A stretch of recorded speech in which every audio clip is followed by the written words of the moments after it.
Imagine this. You need funding for the critical infrastructure upgrade. Finance says it'll have to wait till next quarter. Another department is pushing their project as higher priority. You try to make your case, but suddenly it feels like you're in a political maze.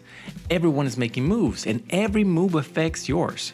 What if I told you there is a framework that explains all of this and it teaches you how to win without playing dirty?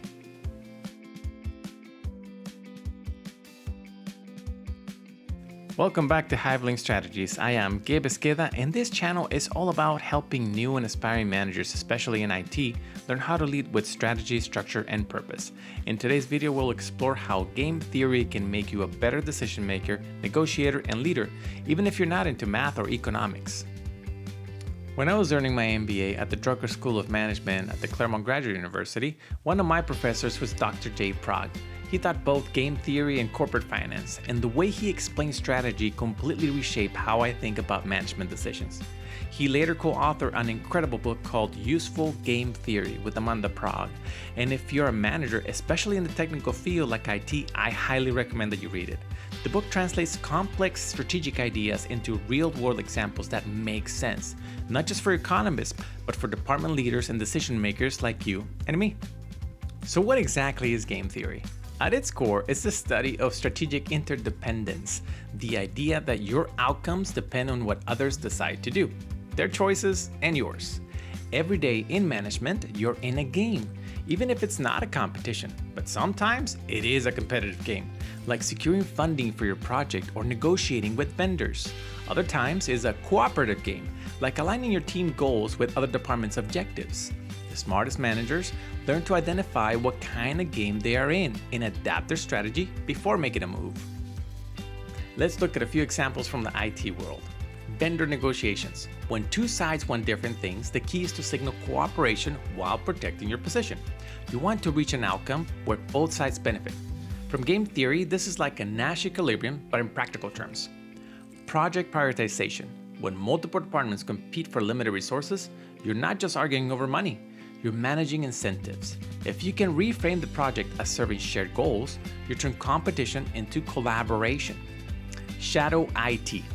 Sometimes teams go around your systems to get their job done faster.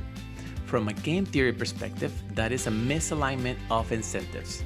The players are choosing strategies that help them locally, but hurt the organization globally. Finally, cross-department coordination. When everybody acts independently, the result is chaos. But when teams trust each other and cooperate consistently, you start to see the benefits of what is known as repeated games, the games that never really end. And that brings us to one of my favorite real-world findings in game theory, Robert Axelrod's Tit-for-Tat strategy. Axelrod ran a famous computer tournament to see which strategies perform best in repeated interactions in game theory. The winner wasn't the most aggressive or manipulative. It was tit for tat. The idea is simple. Start by cooperating, then mirror the other player's last move. If they cooperate, you keep cooperating. If they defect, you respond in kind. But you always return to cooperation if they do. What Axelrod discovered was that in long-term relationships, cooperation actually wins. For managers, that means be fair, be firm, but never be vindictive. In IT, your games with finance, vendors, and other departments repeat daily. Build a reputation for fairness, and reciprocity pays off more than trying to win every single round. Peter Drucker used to say, management is about human beings. Game theory shows us how people behave strategically, but Drucker reminds us why they behave that way. Drucker's approach focuses on shared purpose, aligning goals so that cooperation isn't just strategic, it is meaningful. So when you combine Jay Prag's practicality, Axelrod's proof that cooperation wins, and Drucker's focus on purpose, you get a powerful truth. The best leaders don't just play the game better, they change the game so that everybody can win. Several modern thinkers build on these ideas. Daniel Kahneman showed us how bias and emotion influence decision making, reminding us that strategy isn't purely rational.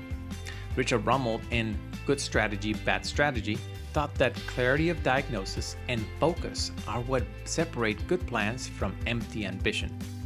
And Chris Voss, the FBI negotiator behind Never Split the Difference, brings game theory to life and the human side of negotiation. where listening and empathy become your most powerful tools. So how can you apply game theory as a manager? Number 1, identify the game you're in. Competition, cooperation, or a mix. Number 2, map the incentives. Know what motivates each player before you make a move. Number 3, build trust through repetition and fairness. Use the tit-for-tat mindset. Number 4, think long-term. Reputation beats short-term wins. And most importantly, design better games, not just better moves. If you want to explore these ideas further, I highly recommend the book Useful Game Theory by Jay and Amanda Prag. It is one of those books that help you see the dynamics behind everyday decisions.